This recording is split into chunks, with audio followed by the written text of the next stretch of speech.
13 News at 4 begins today with breaking news out of Minneapolis, where an ICE officer shot and killed a woman. And it happened today a few blocks from some of the city's oldest immigrant markets. The DHS confirmed the shooting, saying it was a vehicle ramming related incident, and that the fatal shots were fired as a defensive measure. So this is essentially what Secretary Kristi Noem confirmed. Here's what she told reporters a short time ago. It was an act of domestic terrorism. What happened was our ICE officers were out in an enforcement action. They got stuck in the snow because of the adverse weather that is in Minneapolis. They were attempting to push out their vehicle, and a woman attacked them and those surrounding them and attempted to run them over and ram them with her vehicle.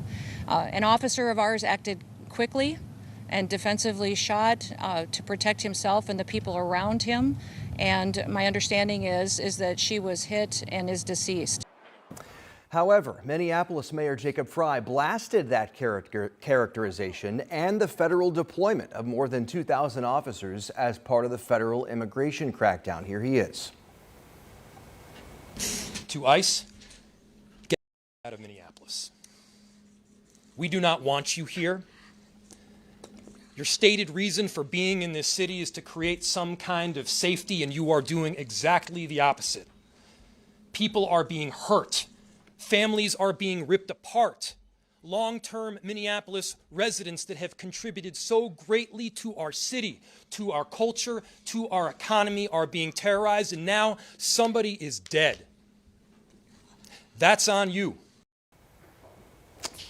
The mayor of Minneapolis there with an emotional response, not holding back. This shooting marks a dramatic escalation of the latest in a series of immigration enforcement operations in major American cities under the Trump administration. And this is at least the fifth person killed in a handful of states since 2024. So that is the latest from this story we've been closely monitoring all afternoon. As soon as we learn more, if there are any new developments, of course, we'll bring it to you live. Certainly. On to more news now. And here in central Indiana today, a 17-year-old is now charged as an adult in jail on $1 million bond, accused of planning a school shooting. And now we're hearing from the Shelby County prosecutor, who says it was the suspect's mother who potentially saved dozens of lives. Our Matthew Foltz just got back from speaking with the prosecutor. What did you learn, Matthew? Yeah, so basically, the prosecutor is calling this a very tragic case, and one that he is thanking the mother in this case for stepping up and saying something. It's one of the scariest phone calls he's had to get, and it's also the first type of case he's had to handle since being the prosecutor. Now, court documents tell me that 17-year-old Alexis Pickett is the teen that was charged in planning this school shooting. So those court documents go on to say that the attack was planned for May at Morristown Junior High School. Pickett was a senior there, and court documents say the suspect's mother went to Rush County Sheriff's Department early last month once she noticed that Pickett was showing warning signs and wanting to harm others. Now, during the investigation, police say they found photos and videos related to other school shootings on Pickett's phone, including the Columbine High School shooters. Now, here's what Shelby County Prosecutor Brad Landwerlin had to say about it. During the questioning, she was asked what would have happened had we not intervened, had we not found out about this. And she simply said, I would have killed a lot of people and then myself. I would like to thank the mother for making a very hard call. It's not easy to turn in your own child for something like this. Now, right now, Pickett is being held on $1 million bond, facing multiple charges, including attempted murder. So, of course, a very disturbing story. Yeah. And Pickett's due back in court January 29th with a jury trial set for April 20th. Of course, you may remember this comes just months after another teen was charged and sentenced over in Morgan County for planning a school shooting in Mooresville. So just unfortunate to see. Yeah, but people speaking up when they see something that just seems not quite right. That's right. Yes. Yeah. Helping the community. Even when it's your own family member. That's wow. a tough one. Yep. All right, Matthew, thank you. Mm-hmm. And this afternoon, a Bloomington native who has spent 30 years behind bars moved one step closer to freedom. This man here, Dusty Turner, was convicted of murder in Virginia back in 1996, but Turner and his family have long maintained he didn't do it. Today, a parole board granted him early release in a case WTHR has followed from the start. Our Ashton Hackman listened in on that parole hearing today. Ashton, it was a major turning point for Turner's family. A turning point that came years after a trial and years after the other man charged in the case admitted to being the one who committed the killing alone. Turner has long admitted to playing a role in the immediate aftermath of Jennifer Evans's murder. Police in Virginia found her body 9 days after she was reported missing. Turner and another man, Billy Joe Brown, eventually came forward to police. Both were Navy SEAL candidates at the time of the murder.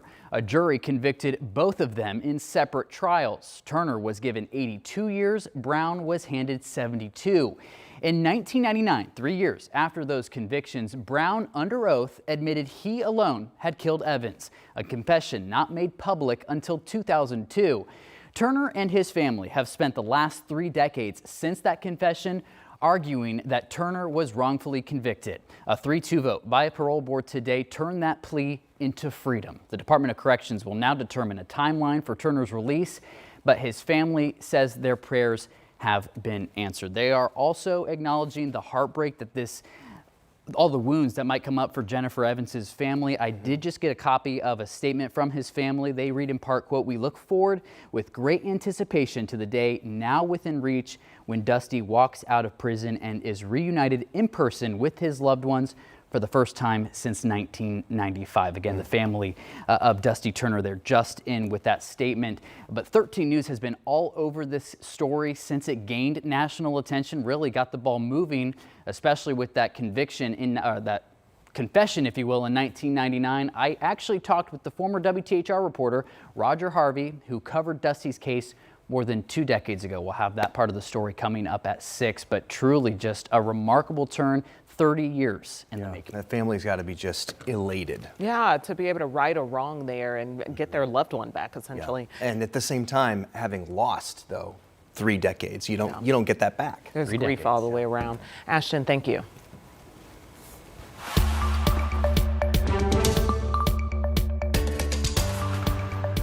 I'm in rural Delaware County, where back on December 13th, a car was set on fire just off this road. And what they found in that car was a body. 4 people have been arrested and charged in the murder of a person who has not yet been identified. But soot was found in the lungs and the trachea of that victim, which leads investigators to believe that person may have still been alive when the car was set on fire. A woman who lives across the street took this picture of the fire. She's the one who called 911, but she did not see any other people or cars by the time she saw the fire on that night. Investigators believe Amiris Aponte set the car on fire. He's charged with murder. Another man, Randall Moon, and 2 women are charged with aiding in that murder. All 4 people are from Indianapolis, and court records indicate that the body may have been wrapped in fabric at a house on Vermont Street in Indianapolis before being driven to Delaware County.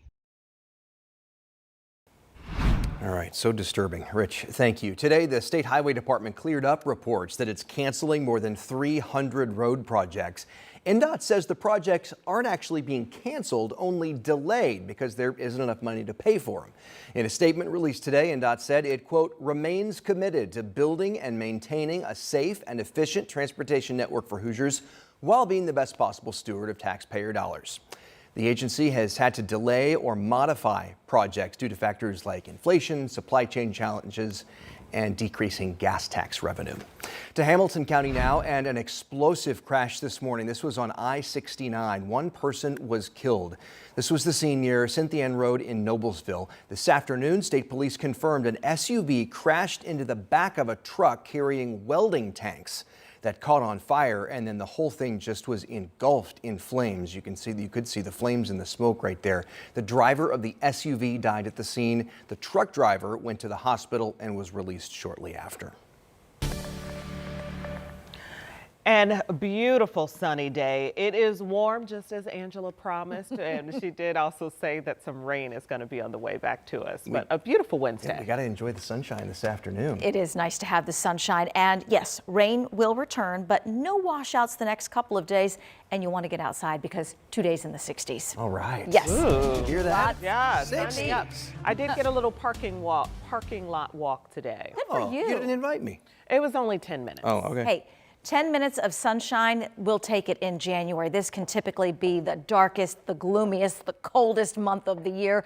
We'll take sunshine and 50. That's what we have at Morris Reservoir right now. 54 degrees in Indianapolis, 54 Noblesville, 54 bright blue sky over Bainbridge at this hour. Evening temperatures will start to fall back into the 40s under a mainly clear sky. Sunset for us this evening is at 5:37.